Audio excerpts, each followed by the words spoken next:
wabarakatuh. Ila hadratin Nabil Mustafa Rasulullah sallallahu alaihi wasallam wa ala alihi wa azwajihi wa dzurriyyatihi wa qurrabatihi wa ali baitihi wa ashabil kiram. Wa ila jami'il anbiya wal mursalin wal awliya wa syuhada wa salihin wa tabi'ina tabi'ina salihina ila yaumiddin,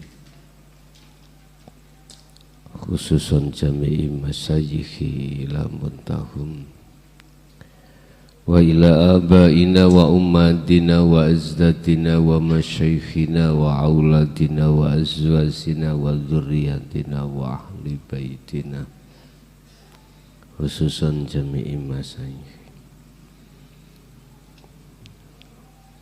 wa khususan ila jamil arwah fi hadil majlis wa ghairahum lahumul fatihah.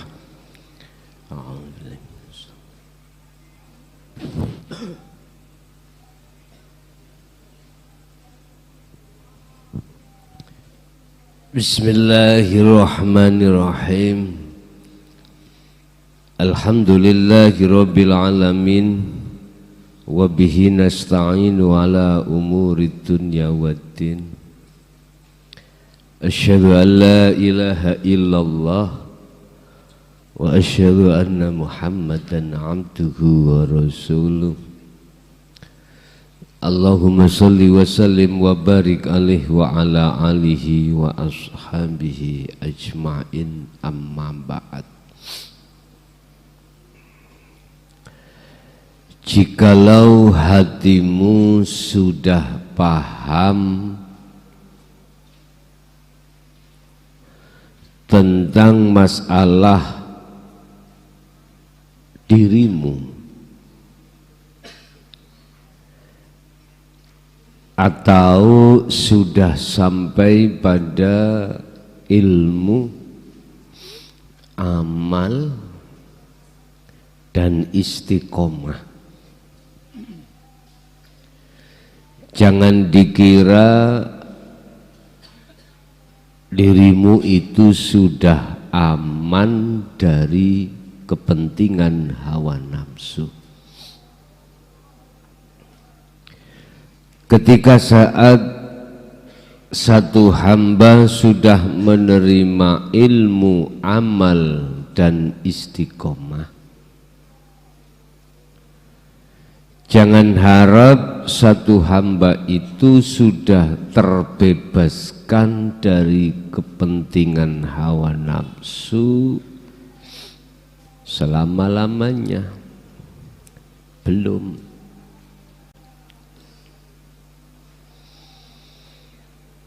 Walaupun kita sudah diletakkan Allah di maqam musyahadatul fana atau kamil, kita setiap detik itu belum aman, belum dikatakan aman dari kepentingan hawa nafsu.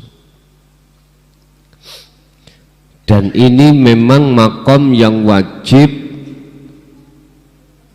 kita lewati. Orang sakit, anak sakit, itu tidak akan menemukan satu kesembuhan tatkala belum waktunya sembuh. Kita harus melewati beberapa hal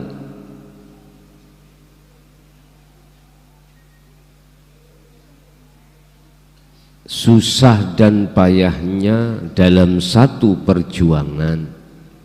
Ingat, badai akan berlalu. Badai akan berlalu. Bapak Ibu, yang dikatakan belum aman karena ruhaniyah kita itu di luar musyahadah setiap detik atau setiap saat. Jadi ada waktu di mana kita dikatakan menang dan kalah. Dan ini proses.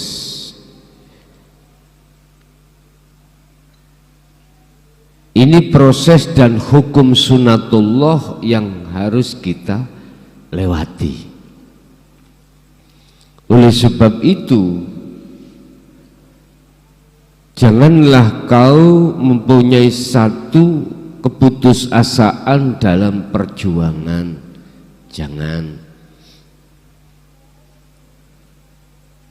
Jangan kau mengeluh dalam satu perjuangan ini, jangan. Ingat, wala tayasu fi roikhillah. Seberat apapun kita menghadapi sikon saat proses fana dan kamil, itu wajib kita alami dan wajib kita hadapi, karena itu memang prosesnya. Semakin berdiri kokoh satu pohon, maka semakin kencang angin yang diterima. Semakin tinggi makrifat Anda di mata Allah, maka semakin kuat badai yang dihadapi. Semakin kau ngantuk, semakin pahit kopi yang kau minum.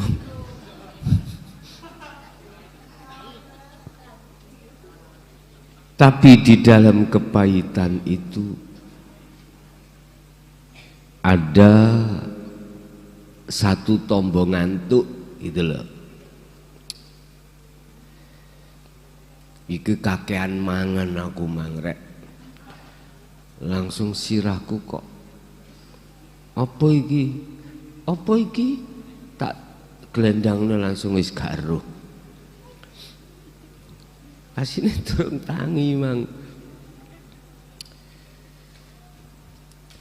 dibuka ya wis ngaji. Dadi wis sak onoke baju mang tak saut ngono wis. Padahal yo ongkep lagu betah-betahno ni. Pun wis kayak nyantai ae. Pun. Mengapa kita tidak boleh berputus asa, padahal itu sudah sunatullah, sudah hukum alam yang harus kita alami, yang harus kita lewati. Karena nafsu itu sangat bahagia bersorak-sorai ketika lawannya itu kelihatan lemes, lemper sih, lemes.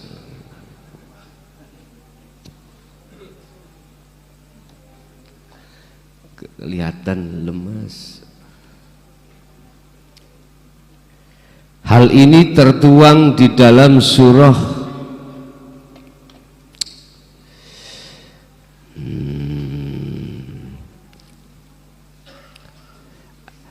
Surah Al-Ankabut, Pak. Ya. Surat Al-Ankabut ayat 69.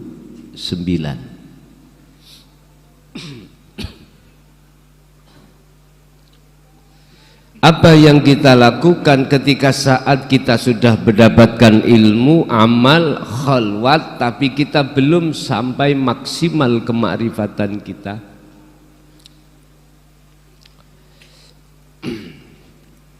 Bahkan juga tentang pertemuan itu belum kita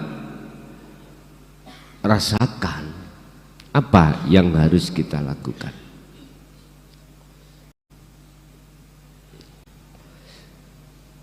Tiap saat dan waktu kita selalu berzikir. Khalwat kita lakukan baik secara umum, lebih-lebih khusus. Tetapi kita belum ada tanda-tanda kalau kita itu sudah bertemu Allah. Apa yang harus kita lakukan?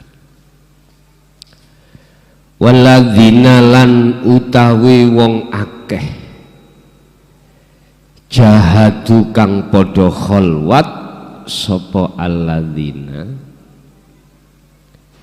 bina yang tujuannya itu untuk bertemu aku, atau bahasa mencari ridhoku.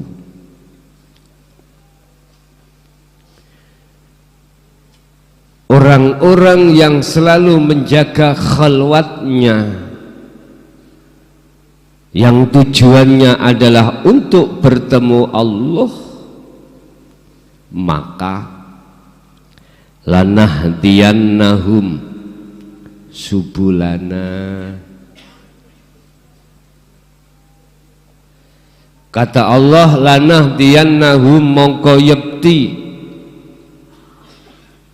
mesti bakal aweh hidayah petunjuk sopo aku Allah hum ing mereka, memberikan petunjuk subulana ing piro-piro dalan ingsun. Thariqah. Padahal sampai tidak masuk thariqah yang pada umumnya nih lho Pak, A sampai Z nih lho ya, tidak.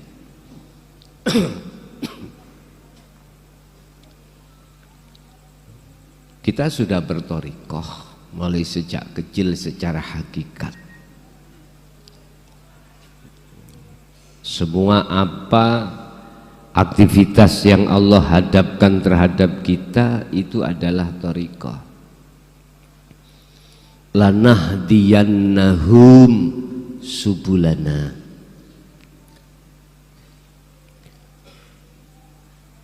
Piro-piro dalan, banyak jalan yang akan kubuka hidayahnya terhadap mereka. Artinya jenengan ini tidak hanya bertemu Allah ketika saat Anda khalwat di tengah-tengah khusus atau di tengah-tengah Anda tidak sibuk tentang urusan dunia saja, tidak. Dibukalah subul, beberapa jalan, makan di situ dapat hidayah bertemu Allah. Minum pada saat minum, apapun itu, bentuk dan nama semua aktivitas itu Allah akan memberikan hidayah terhadap diri Anda, sehingga itu bisa Anda jadikan sebagai jalan untuk bertemu Allah. Jenengan iki melaku dalan yang bukan dalan yang pada umumnya, tapi tak jamin lebih cepat. Dikatakan jalan yang untuk orang lain bukan disebut jalan karena mereka tidak tahu tujuan. Mohon maaf, kalau sudah dikatakan jalan itu kan sudah terbentuk. Umpama kita waktu dulu, waktu kecil, tempat kita masih rowo-rowo dan lain sebagainya. Oleh karena sering kau liwati, kau injak-injak, maka jadilah namanya jalan setapak. Kelihatan. Apalagi sudah dipotongi semua pohon-pohon di situ, terus kita cor kiri jalan, wah ini akhirnya jadi jalan umum, siapapun bisa untuk lewati. Tapi banyak jalan yang menuju Roma itu banyak orang yang tidak tahu itu jalan, karena menurut mereka itu bukan termasuk jalan. Contoh, jenengan iki aktivitas apapun, bagi orang umum ketika jenengan beraktivitas, apakah itu maku-maku, apakah itu bangun rumah, apapun, untuk umum bukan disebut jalan. Mosok sih iku jalan ketemu Allah di situ, gak mungkin. Orang umum mengatakan ya jalan sing umum-umum itu karena sudah terbentuk. Tapi justru kebanyakan jalan yang sudah terbentuk, mereka itu tidak bisa menjadikan itu jalan fina untuk bertemu Allah. Apa sebab? Sebab yang berjalan itu matane buta.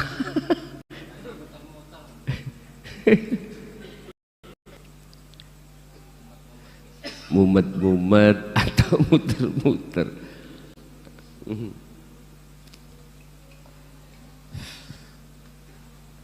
Padahal kita dituntun, Pak, apalagi tidak muter-muter. Udah, kita dikasih Allah fasilitas. Contoh, sholat. Bagi kita yang di umum tidak bisa, Pak, itu dijadikan sebagai jalan atau salah satu jalan untuk bertemu Allah di situ. Nggak bisa. Boten saged. Apalagi jalan selain pada umumnya itu, jenengan makan minum apapun, aktivitas beol apapun, itu loh subulana, kata Allah, lanahdiyannahum subulana, maka sungguh aku akan memberikan petunjuk terhadap mereka banyak jalan tersebut. Niki nek jenengan boten putus asa.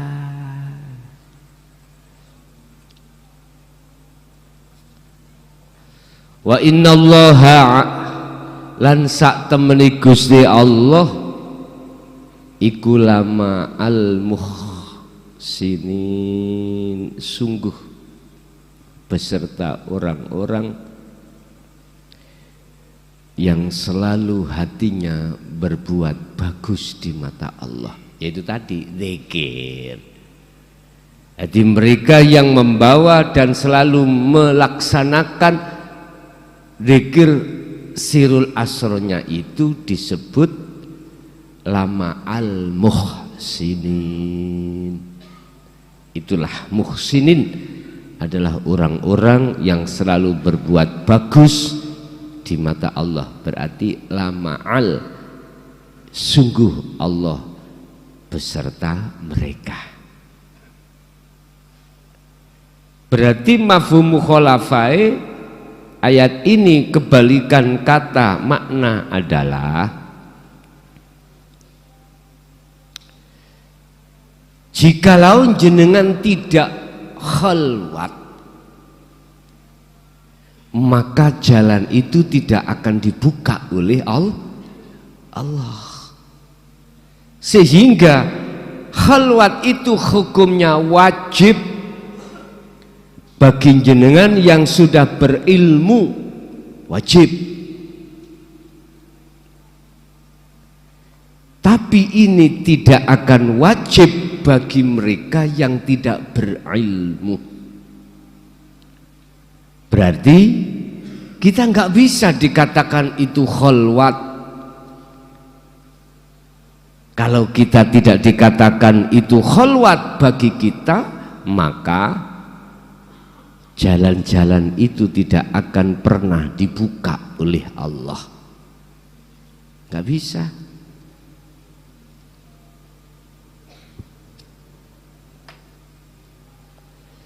Kadang-kadang jenengan sebagai tamu di sana ada tim tukang parkir, nggak oleh masuk, lah ditutup tuh jalannya, boleh parkir gini, karena tidak dibuka. Tapi kalau panitia sudah membuka, maka bisa masuk situ. Subulana itu setiap jalan itu, Pak, Allah kasih petugas untuk menjaga itu. Siapa yang boleh masuk dan siapa yang tidak boleh masuk. Tentunya musuh Allah lah yang itu tidak boleh masuk, itu pasti. Siapa mereka? Alladzina yastahibbunal hayatad dunya alal akhirah. Mereka yang selalu menarik dirimu, mengajak dirimu untuk berkasih mesra dengan urusan-urusan selain Allah. Udah, saya gak mengatakan si A, si B, si C. Siapa yang menarik dirimu, hatimu untuk tidak bersukaria menuju dan bertemu Allah. Cara ngomong ilmu, materinya itu mesti materi ilmu duniawiyah. Sebab dengan trik seperti ini, mereka punya trik seperti ini, itu pasti kita akan melalaikan terhadap Allah jikalau kita terjebak di dalamnya. Jadi trik itu sudah diketahui. Oh, arahnya yastahibunal hayatad dunya itu supaya kita lalai pada Allah.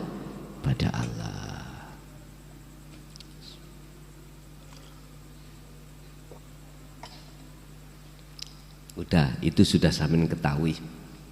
Oh, triki nafsu yang licik itu seperti itu. Akhirnya kita punya siasat. Bagaimana saya kaya tapi saya tidak bercinta atau tidak mencintai kekayaan. Bagaimana kita punya jabatan tapi hati tidak mencintai jabatan. Nah, siasat Anda sudah dikasih Allah tahu.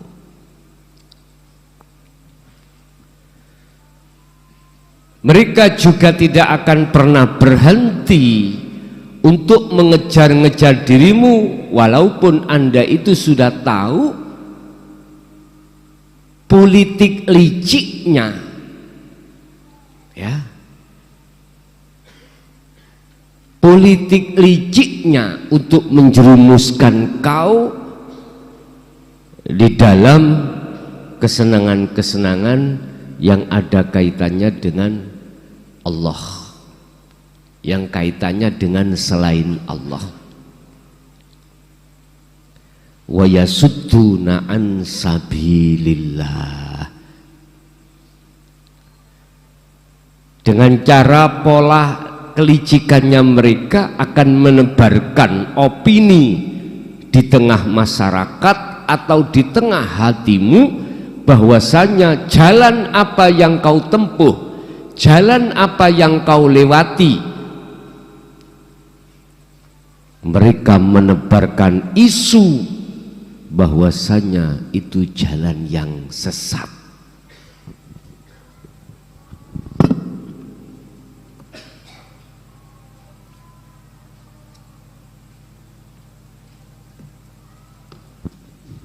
Itulah yang kumaksud sebagai menghalangi. Bagaimana siasat kita untuk tidak kena halangan mereka? I know reckon you. Aku tidak ngereken apa yang kau katakan, yang katanya aku rokokan itu sesat.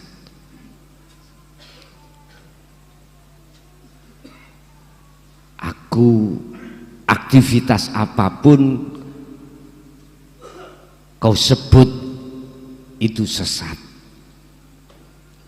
Padahal hatiku nyaman ketika beraktivitas apapun ikut jalan yang dibukakan Allah terhadapku, petunjuk di situ. Akhirnya bertemulah fina, bertemu ing dalam Allah, ridho Allah. Nah, udah. Berarti jenengan yang nyaman di dalam aktivitas apapun untuk bertemu Allah, tatkala ada yang berbicara bahwasanya jalanmu itu sesat, katakanlah I know reckon you. Enak dah. Jikalau mereka itu jalan-jalan yang ditempuh orang gila, katakan saja baru tahu tah kalau saya ini baru gila. Lo enak pun. Ben tahu, laki tahu saat ini kita Kang, nek kula iki gila. Oh, scary sampe niku. Geneken ngoten. Jadi hatimu juga gak mangkel. Mereka pun yo kelejingan. Apa kelejingan itu? Nah, kisinan. Ya udah. Jadi nggak ada konfrontasi, gesekan aja. Akhirnya mereka maklum.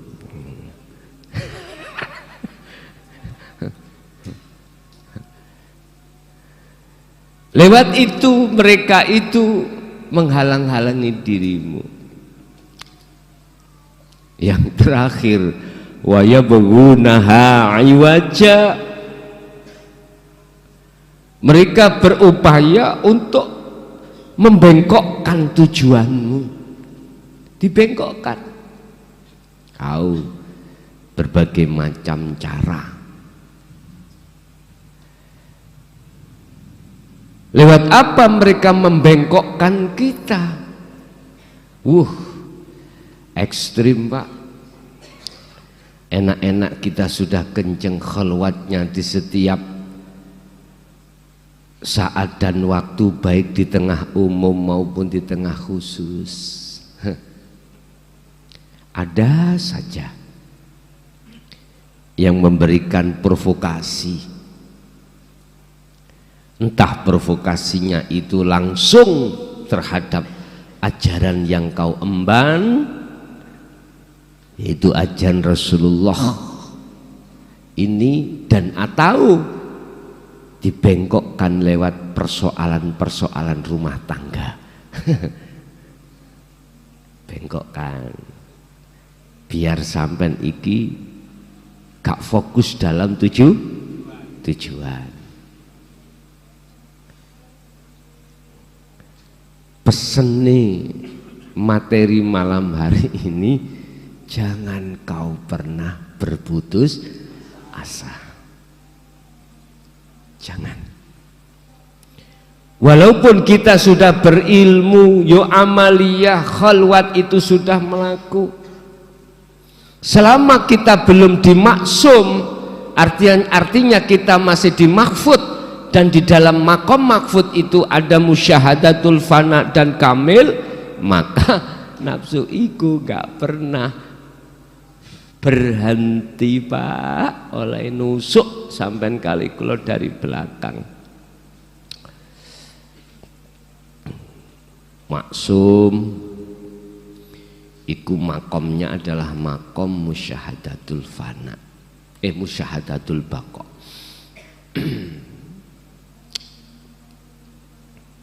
Kalau mahfud, mahfud itu dua, musyahadatul fana dan kamil. Ini fana berarti banyak pelanggaran, kalau kamil sedikit pelanggaran. Tapi itu bukan dikatakan pelanggaran yang salah, enggak, bukan. Dan juga bukan pelanggaran yang disengaja. Wala bagin wala antin innallaha ghafurur rahim. Tetap walaupun kau jatuh dalam pangkuan nafsu, tetap ku ampuni dikarenakan kau tidak ada unsur sengaja. Tidak ada unsur Anda itu memang dengan sengaja untuk jatuh, enggak. Tapi itulah proses yang harus kau lewati. Ketika saat kita mengemban khalwat ini, gak langsung makrut, maksum. Boten. Nanti lewat seiring berjalannya waktu demi waktu, hatimu selalu bersirul asrar, maka aku akan memindahkanmu dari lokasi mahfud ke lokasi maksum. Pertanyaannya adalah, bisakah kita yang diletakkan Allah mahfud lalu ditarik Allah ke maksum selain beliau Kanjeng Nabi Ibnu Abdillah Muhammad ibn Abdillah? Nek jawabane ulama syariat, gak iso. Karena sing maksum iku cuman Rasul. Mbok nian.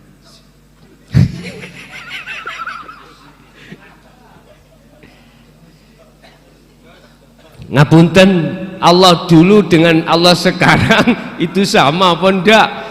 Allah iku lho, innallaha ala kulli syai'in qadir. Jikalau Allah menghendaki satu hambanya untuk ditaruh ke maksum, siapa yang berani protes? Gak ada yang bisa berani protes.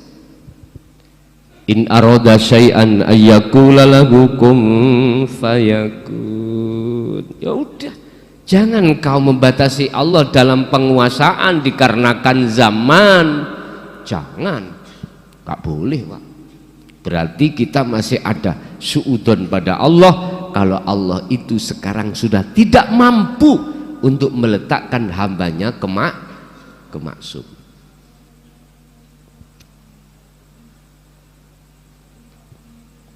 Yang hanya mengalami Isra dan Mi'raj itu Rasulullah Muhammad, lainnya tidak bisa. Oke, coba kita angen-angen sedikit dalam surat Al-Isra ayat 1 ya. Di situ Allah katakan, subhanalladzi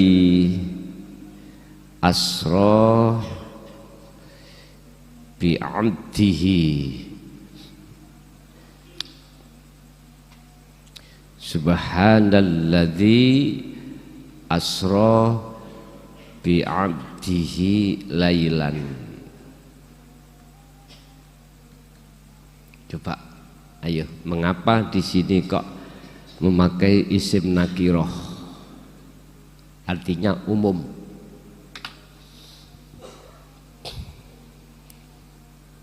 Kita preteli, kita ambil dari sisi filosofinya.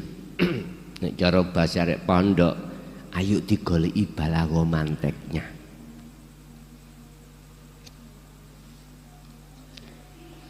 Subhana Maha Suci zat hidup.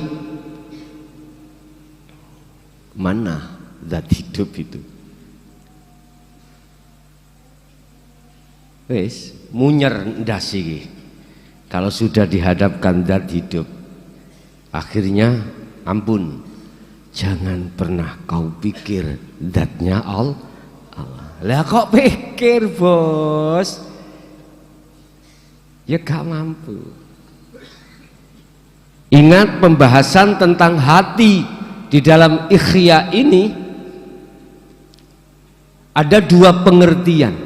Ada pembahasan ruh, nyawa, jiwa, atau nafas, atau hati. Iku piye? Iku di jilid 2 Pak itu. Itu gini.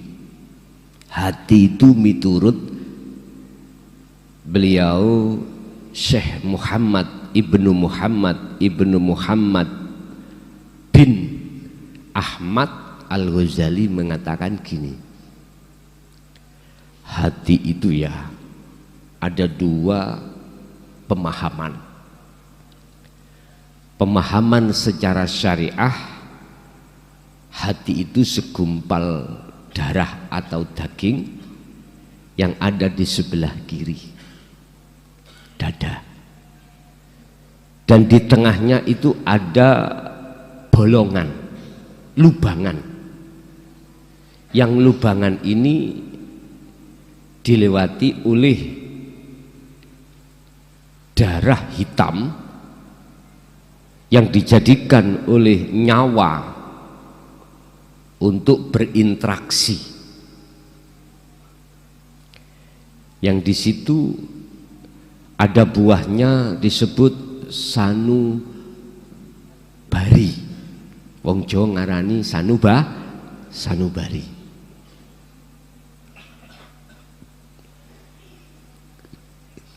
Bukan ini yang dimaksud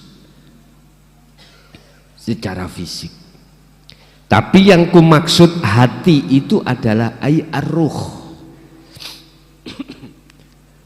Pembahasan secara latifah robbaniyah. Berarti bukan yang segumpal daging itu, bukan. Jikalau ini baik, maka baiklah seluruh daging-daging itu. Bukan daging-dagingnya ayam wedhus, itu bukan. Dikatakan segumpal daging disebut al-qalbu, itu adalah ruh. Jikalau ruh ini baik, artinya baik, dirimu tahu dirimu. Makanya di situ man arafa nafsah, man arafa qalbah. Siapa yang mengerti hatinya, maka dia akan mengerti Tuhannya. Siapa yang mengerti Tuhannya, maka rusaklah seluruh alam dirinya. Rusak sudah. Rusak itu hangus, fana. Loh, di situ yang tidak rusak yang siapa? Mungkin kita dengar besok itu ya yang hidup cuman Allah. Manusia makhluk siapapun mati, termasuk malaikat Israfil, tukang nyelompret juga mati. Tapi kita nggak sadar, bukan hanya Allah, selomprete lali. Iki si ono, berarti makhluk sik masih ada. Ternyata sing dimaksud slompret itu apa sih? Jenengan kan membayangkan oh disebel pret. Iku lah Bang Edi laan.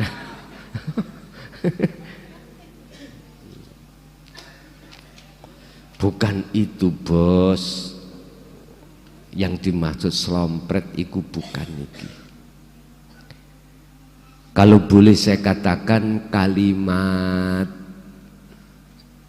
sesuatu yang tidak kau bisa sebut itu. Piye to wujude sirul asrori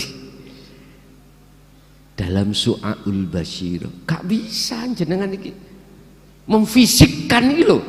Is piye ya gambarane rasa legi ya. Wis pokoke ngoten. Gambare rasa nyaman iki wis, inilah yang tidak bisa kami sebutkan. Itu namanya slompret. Kalimat. Dialah zat hidup yang maha suci, sifatnya alladzi asra kang nglakokake, kang memperjalankan. Sapa ladzi, hidup itu alladzi walaupun sifat itu bisa dijadikan sebagai badal daripada sesuatu yang tidak bisa disebut di dalam subhana itu, Pak. Subhana. Jadi isine subhana niki ini lho yang biasa kula genah nih ya. Sifate ini iku asra memperjalankan, ngobahno ben kaado-ado di sini dilebokno asra kang nglakokake sapa ladzi. Ya. Niki kan kelakuane wong sing biasa ngerti nahwu ngono-ngono iku lak ngono ah. Wis cek ado-ado rek. Alladzi padahal iku sifat. Nah di dalam sifat iku ada mausuf yang disifati. Ibaratnya tempat ada yang menempati. Memperjalankan terhadap siapa ini bi'abdihi, kelawan kawulane alladzi. Mengapa tidak langsung bi'abdika Muhammad? Cara bahasa ngono ben ringkes. Bika kok bi'abdihi. Bi'abdihi kelawan kawulane alladzi ai Muhammad. Lah gitu dah. Mengapa kok gak bika terhadap sira Muhammad ibnu Abdillah? Lailan ing dalem waktu wengi. Apa kok gak naharon? Kok malam?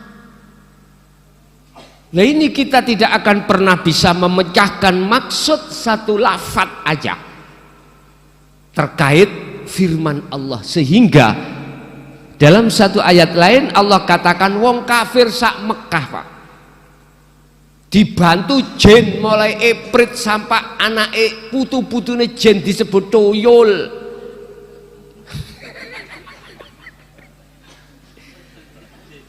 Suruh untuk berkongsi, untuk menjadikan satu ayat saja untuk membandingi wahyu Allah, nggak ada yang bisa. Makanya tentang Allah ojo kok pikir ning dasmu jebol-jebol wis ta. Wala tafakkaru fi dzatihi, zatnya Allah. Jangan kau pikir itu sudah benar, tapi maksudnya di situ dengan hatimulah harus yang menghadapi. Inilah nanti yang dikatakan orang siapa yang kenal hatinya maka dia akan kenal Tuhannya. Orang kalau sudah kenal Tuhannya maka rusaklah dirinya. Hancur. Nabi Musa semaput, gunungnya meleleh. Mengapa gitu di situ memakai bi'abdihi, hamba? Jenengan termasuk hamba apa bukan? Hamba. Artinya Bapak, ini untuk umum. Siapa yang Allah suka, itulah mereka. untuk diperjalankan Mi'raj, untuk diperjalankan Isra, perjalanan syariat, Mi'raj, perjalanan hakikat, untuk bisa sampai ke Sidratul Muntaha atau makrifat pada Allah.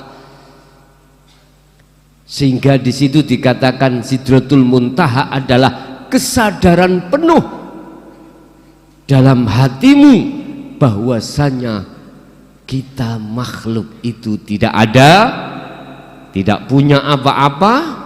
Apakah itu sifat nafsiyah, salbiyah, ma'ani atau maknawiyah? Udah, itu namanya kosong blong. Kalau saudara saya ketika saat dia bermeditasi, tujuannya adalah untuk sampai kesadaran penuh bahwasanya kita makhluk itu tidak ada. Wis tambah bingung maneh wong sing ahli hijab. Ora enek ya apa sih cak? Meja ning ngarepku tak grabak ya ada.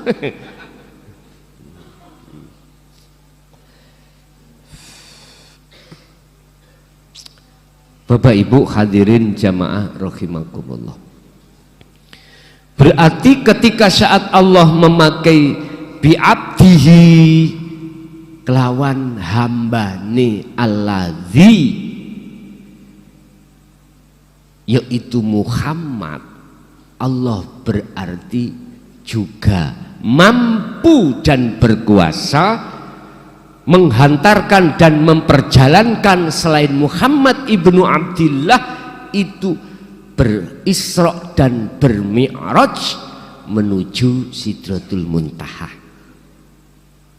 Allah kuasa, itu suka-suka Allah. Oke, kita tidak memakai bahasa syariah, bahasa Isra Mi'raj, mohon maaf. Itulah yang disebut sebagai suluk, proses perjalanan si salik ketika dalam dirinya melakukan khalwat untuk mendekat dan bertemu Allah. Allah katakan lanahdiyannahum subulana, sungguh aku, kata Allah, akan memberikan petunjuk hidayah dalam segala hal jalan.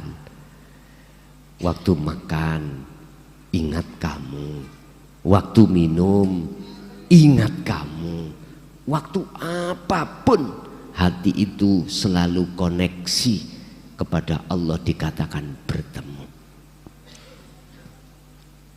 Lah hidayahnya selalu buka loh Pak.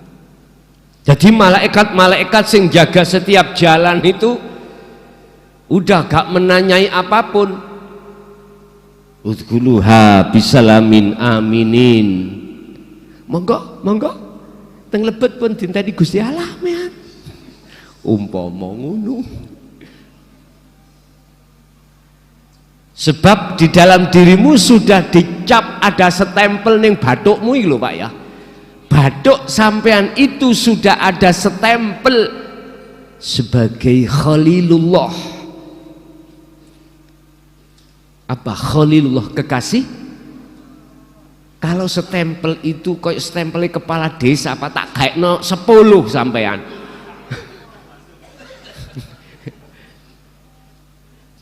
Stempelnya itu bukan yang bathuk bendol kalih niku. Rengireng cung, bukan. Celeng-celeng cung, bukan.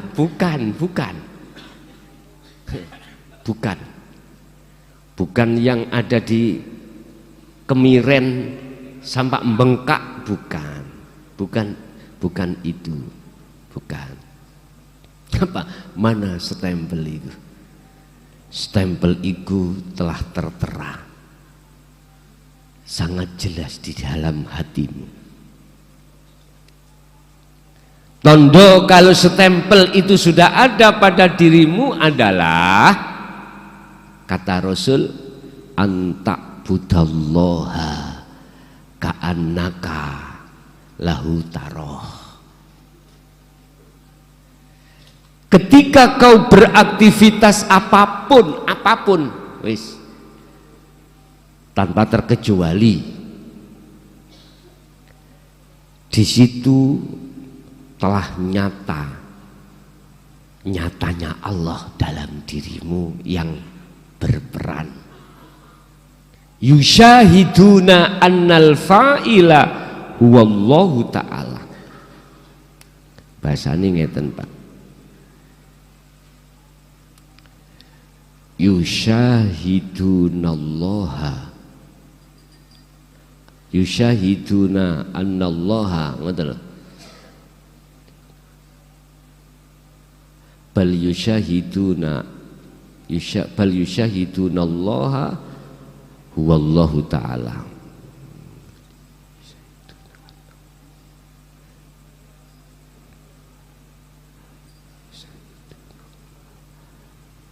Ta'ala. Oh.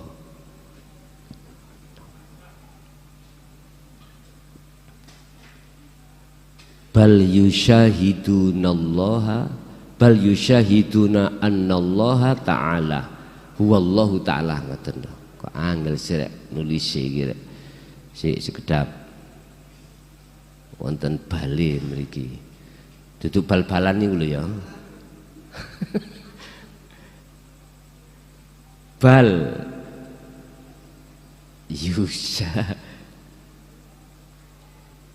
itu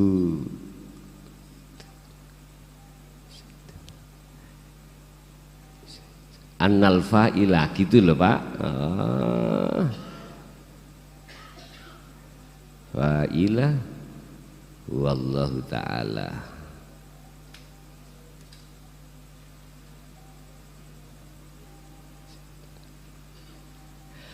Bal yusyahiduna lho ya kok keliru maneh. Bal yusyahiduna Allah ta'ala huwallahu ta'ala maneh. Bingung dasku sik ngombe kopi sik.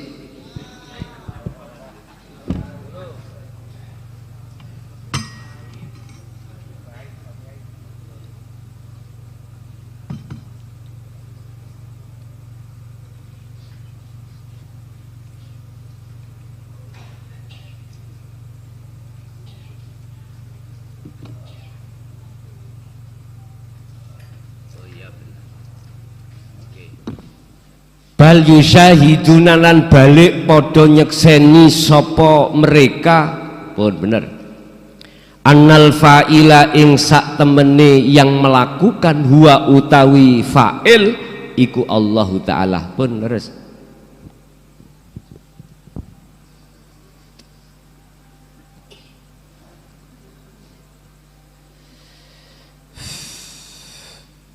Pun mereka itu yang mendapatkan stempel kewalian Allah tondone ning ati sampean itu sudah tidak lagi merasa keakuan dirimu yang melakukan tapi keakuan Allah. Wis genah wis kopi ini mergae iki mang nemen paite dadi encer yen. Nek iso gak usah gula Pak nek saged. Mboten apa-apa. Malah ada pendapat salah satu makanan dan minuman yang menggetarkan bapak arek-arek iku ngombe kopi tanpa ana gulane. Arek-arek ya paham ae ya ane. Bun. Kita kembali kepada stempel. Berarti stempel yang dimaksud di sini adalah stempel kerasulan. Bahasa hakikat saya bilang nek bahasa syariat gak masuk belas. Anda akan paham sesungguhnya makhluk semua itu utusan Allah.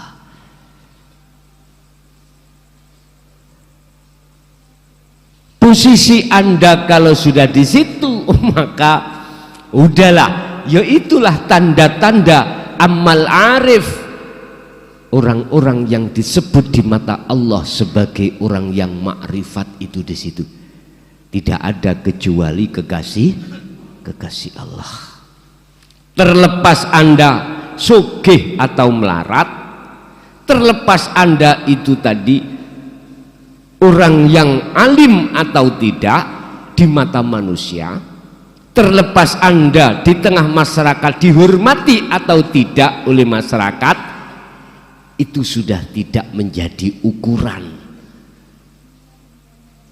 Dan itu bukan menjadi tanda-tanda stempel Allah, bukan. Ada kekasih Allah itu sungguh luar biasa oleh menutupi kewaliannya. Tetapi jikalau diketahui orang, maka mereka itu tanda-tanda sudah tidak mau hidup di dunia. Artinya tanda-tanda beliau mereka nikungku sudah mati secara syariat kalau sudah konangan kewaliani oleh orang lain. Ada yang seperti itu, Pak.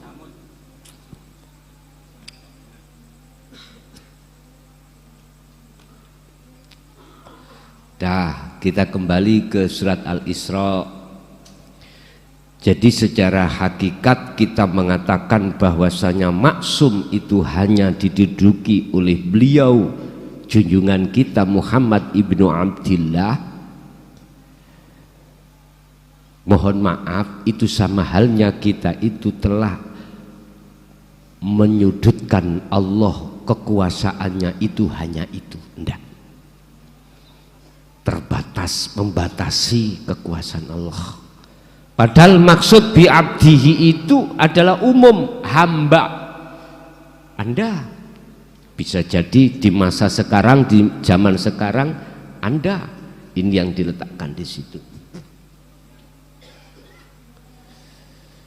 Hakikat kita tetap mengatakan Allah dulu dengan sekarang sama. Pelakunya itu sama. Mengapa harus lailan? Kok gak naharon? Mengapa harus malam? Kok gak siang? Nek siang kan enak Pak, padang lah dah. Kok malam? Itu bagaimana toh sis? Pada saat itu belum ada kendaraan, Pak. Belum ada kendaraan seperti kendaraan pada zaman sekarang. Otomatis nggak ada kendaraan yang ada lampunya dulu itu. Kok gelap berjalan, kok waktu gelap piye.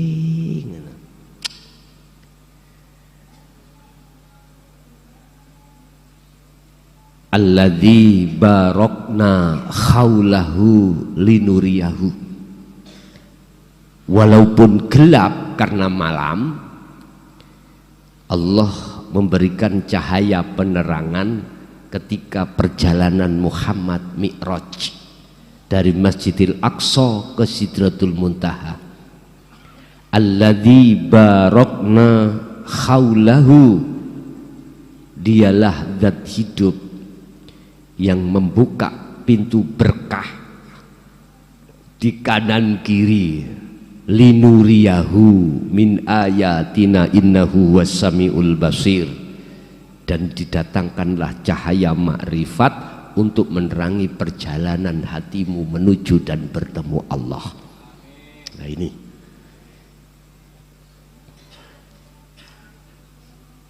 mengapa harus malam tidak siang aja? Jawabannya, barang siapa di hatinya sudah gelap urusan nurullah. Nurullah berarti dunia loh Pak ya. Dalam hatinya alias sudah tidak ada, itu berarti makhluk selain, pokoknya makhluk di dalam hati kita nurullah itu sudah kosong, hilang semuanya. Itulah hamba yang dimaksud, yang diperjalankan Allah untuk sampai ke Sidratul Muntaha. Ini kalau kita adik-adik Surat Al-Isra ayat 1 begitu. Berarti hati jenengan yang sudah kekosongan terhadap nurullah, terhadap perkara-perkara selain Allah dalam hati, maka dialah yang dimaksud hamba yang jalankan. Tidak ada Pak manusia sedunia itu bisa untuk mengosongkan hatinya dari selain Allah, nggak ada yang bisa, kecuali Allah sendiri.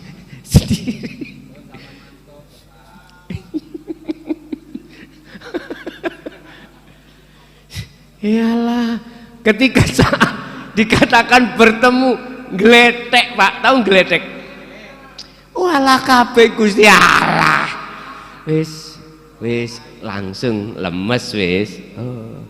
Berarti nggak pernah menyalahkan nafsu, nggak pernah menyalahkan iblis, nggak nyalahno Fir'aun, nggak nyalahno apapun. Oh, iku tampilane Allah ya. Nggih bos, sudah ngerti saya. Oke. Nek wis ngerti kaya ngono, khatal yakin. Pegang sampai kematian. Udah. Sehingga dipertanyakan, sampai kapankah saya berkholwat seperti ini? Mungkin bisa dijawab itu di dalam surah Al-Hijr Pak ya. Surat Al-Hijr ayat 99.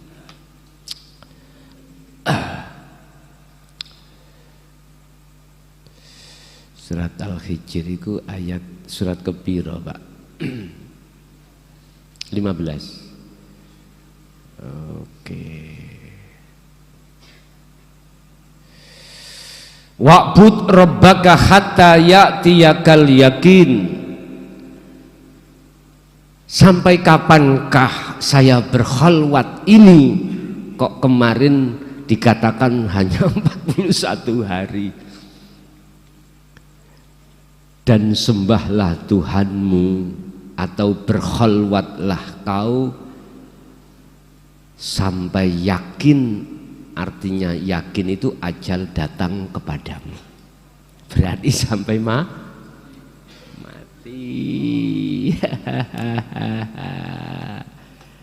Jadi nggak ada batas Pak. Untuk mencapai makom maksum itu di situ Pak. Hatta ya'tiyal yakin, sampai datangnya kematian. Udah. Bapak Ibu hadirin, kesimpulannya adalah sepanjang ruh belum detik-detik di musyahadah, sepanjang itu kita masih belum aman dengan kepentingan hawa nafsu. Kalau sudah maklek di musyahadah, wis ngeletek kabeh. Wala iblis yo gak salah, Adam yo gak salah, semuanya gak salah. Ya baru semua karena Allah, itu tampilan Allah. Udah selesai Pak. Nggih. Pun niki sampean kagem, sampean gecoi, pegang terus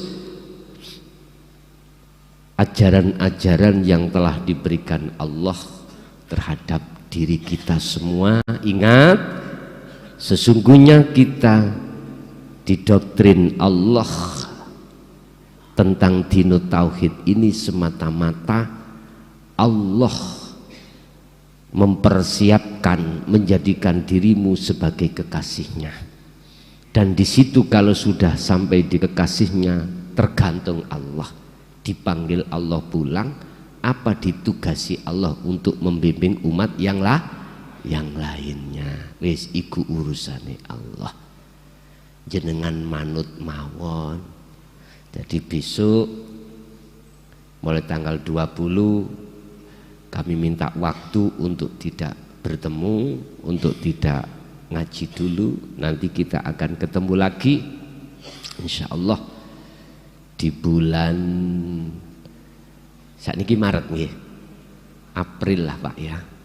April entah tanggal 5 atau tanggal 5 atau tanggal 4 nanti kita ketemu lagi untuk ngaji lagi ya. Nah, karena memang ada tugas kami ini nanti besok, jadi besok mohon maaf kami tidak membuka tanya jawab dulu sementara waktu begitu. Walaupun kami tidak bisa untuk bertemu secara jasmani, tapi jangan khawatir, tetap secara rohaniah kita selalu bersama-sama kemana dan di mana. Oke, kita masuk pada sesi tanya jawab. Bapak Ibu, monggo, barangkali ada yang perlu ditanyakan, kami persilahkan.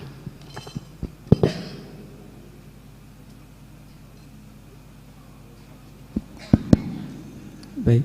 Assalamualaikum warahmatullahi wabarakatuh.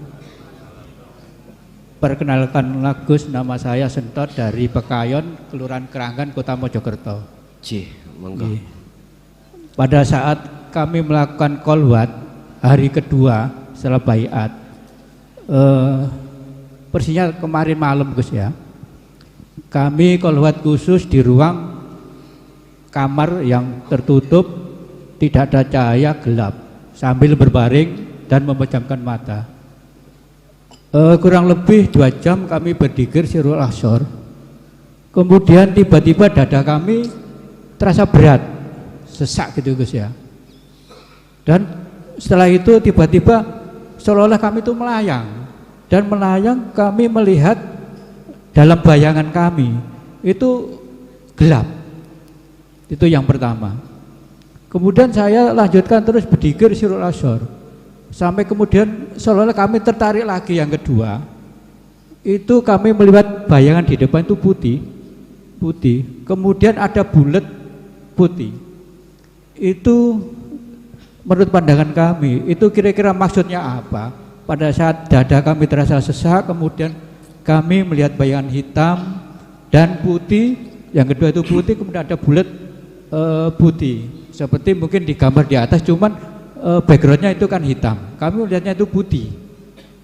Nah, yang jadi pertanyaan saya, apakah itu tanda-tanda bahwa pertemuan dengan Allah? Pertemuan dengan Allah.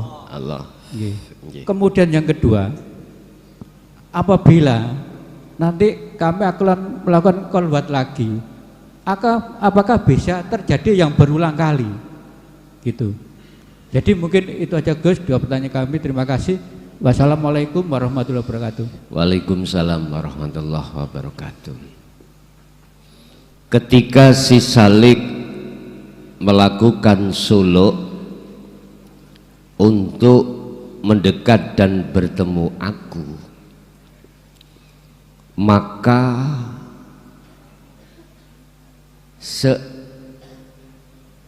sekecil rambut pun tak terlintas atas pengereksoanku. Artinya apa?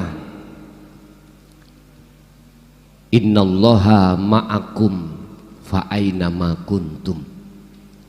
Sesungguhnya Allah itu selalu bersamamu dan dimanapun kau berada.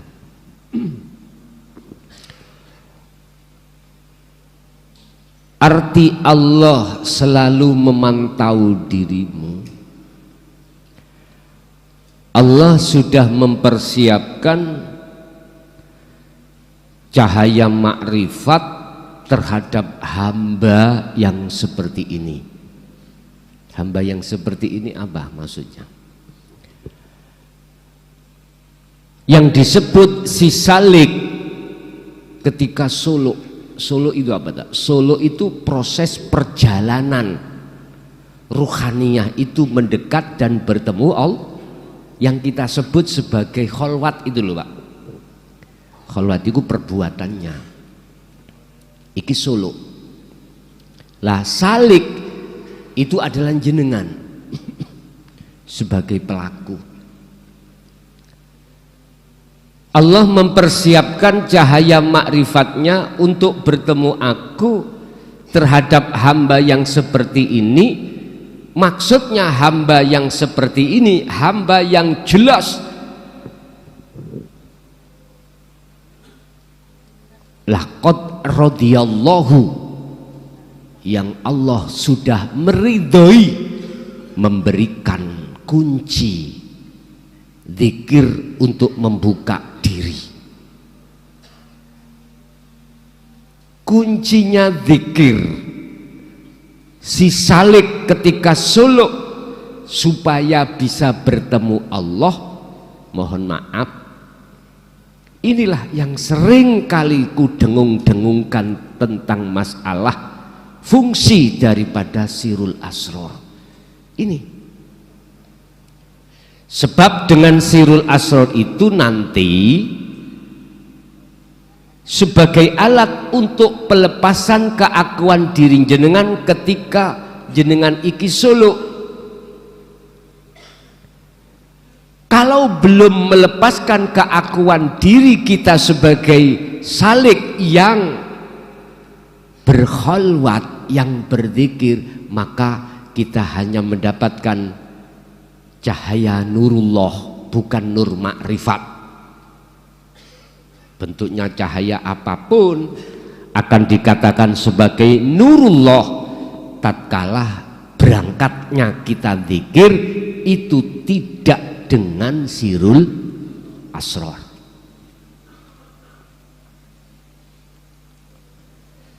Tapi ketika saat kita berzikir sirul asrar, cahaya yang datang itu bukan nurullah tapi nur makrifat. Artinya cahaya yang khusus disiapkan oleh Allah bagi hamba yang dikehendaki. Nurun ala nurin yahdillahu linurihi mayyasha. An-Nur 35, yang disebut cahaya di atas cahaya adalah nur makrifat. Itu hanya Allah kasih terhadap hamba yang dikehendaki dalam rangka pertemuan itu nanti, yang disebut wusul. Apakah itu termasuk tanda-tanda kami sudah bertemu Allah? Jikalau yang muncul cahaya itu nur makrifat, mesti keakuan jenengan itu sudah enggak ada, benar, itu dikatakan bertemu. Saya tidak bertanya terhadap jenengan apakah saat itu keakuanmu sudah lepas. Tidak, jenengan piyambak yang tahu, dan itu rahasia jenengan piyambak.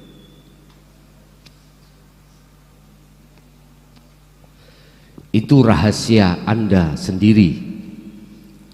Saya tidak akan pernah membuka rahasia satu demi satu anak-anak Kunda, karena rahasiaku juga rahasia Anda, rahasia Anda juga rahasiaku. Itulah rahasia Allah Subhanahu wa ta'ala.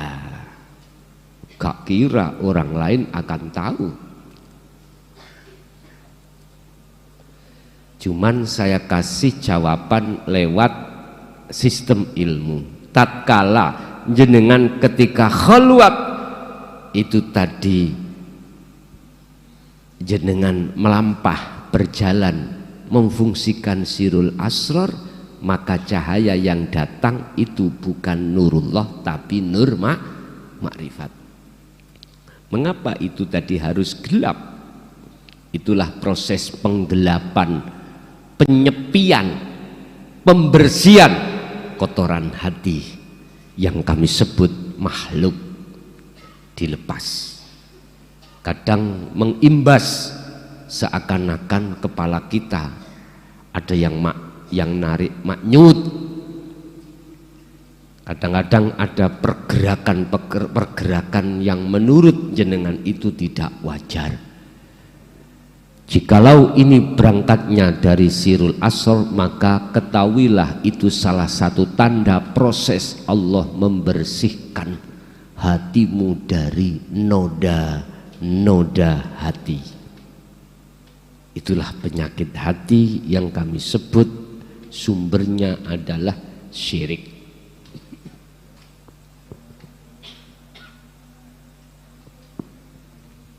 Yang kedua, apakah itu memang yang disebut alam musyahadah atau alam pertemuan? Kembali lagi secara keilmuan saya jawab, tatkala keakuan jenengan saat itu sudah tiada, yang ada dalam diri jenengan hanya keakuan hidup subhana itu, maka iya. Dan apakah ini akan berlangsung dalam waktu dan keadaan yang lainnya akan terjadi? Pasti. Itu pasti. Kan sudah dikatakan kekasih Allah itu Allah letakkan di 3 tempat: musyahadatul fana, wakamil, dan baqo. Udah, hanya itu. Apakah unsur dari nabi dan rasul atau wali-wali Allah ada di situ.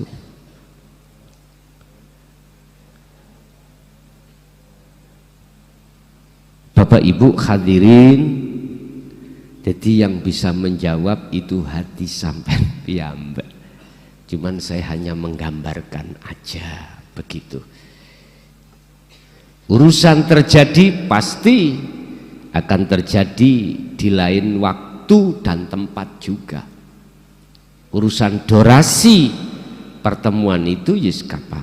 Apa kata Allah kemarin waktu tanggal 17 kan sudah saya sampaikan. Jikalau satu hamba sudah ditarik Allah dalam pertemuan, tergantung Allah meletakkan di khas atau khawasul khawas.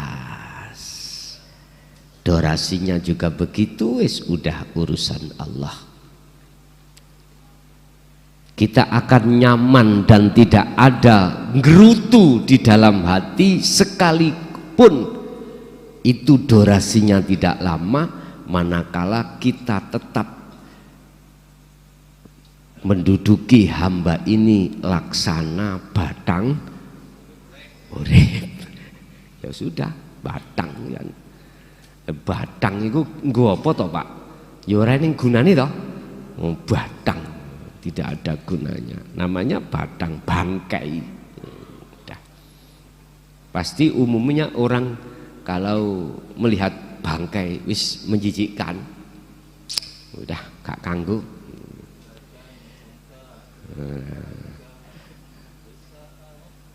Niku apa judulnya? Kematian, nah bukan ya? Oh, sebujur bangkai, ada sebujur bangkai. Oke, ada pertanyaan lagi, monggo.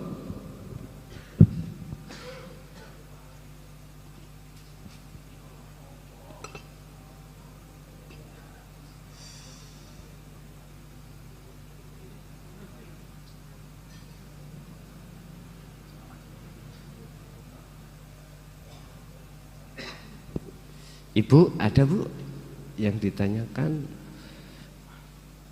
Pas nggih? Wis pas kabeh nggih pun nek ngoten.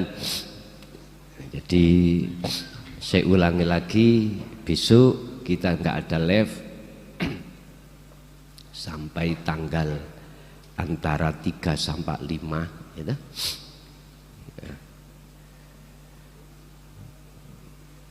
Enggak apa-apa. Semua itu juga karena Allah. Yang penting yang ada di pondok, yang khalwat di pondok sudah fokus dalam khalwatnya, di rumah juga begitu. Pasti nanti akan kita secara fisik dipertemukan kembali, gitulah. Itu berarti ngalami kematian ketiga kali ini. Mari dipateni diuripke, dipateni diuripke, ya udah, gak apa-apa. Wis, pun Al-Fatihah.